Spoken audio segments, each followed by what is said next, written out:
Karena kerap disalahgunakan sebagai pengganti narkoba, Dinas Perindustrian dan Perdagangan Tanjung Jabung Timur berupaya mengimbau sejumlah apotek dan toko obat untuk membatasi penjualan obat batuk cair.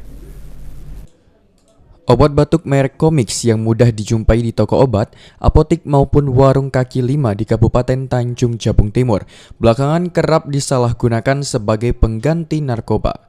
Obat batuk cair satu ini merupakan obat bebas terbatas yang boleh dijual tanpa resep dokter di toko obat dan apotek. Akibatnya disinyalir kerap disalahgunakan oleh anak-anak, pelajar hingga pemuda. Meski obat batuk ini bersifat tidak membuat ketergantungan, namun jika dikonsumsi dalam jumlah banyak dapat menyebabkan efek halusinasi bagi pengguna. Kepala Dinas Perindustrian dan Perdagangan Kabupaten Tanjung Jabung Timur, Heru Suratman mengatakan pihaknya telah melakukan berbagai upaya imbauan kepada sejumlah pihak untuk lebih bijak dan membatasi penjualan jenis obat yang dapat disalahfungsikan oleh anak-anak dan pelajar, salah satunya yakni Comix. Mengimbau kepada pemilik toko retail yang ada di Tanjung Jabung Timur untuk dapat lebih bijak dalam menjualkan jenis obat-obat yang disalahfungsikan oleh anak-anak atau pelajar seperti komik.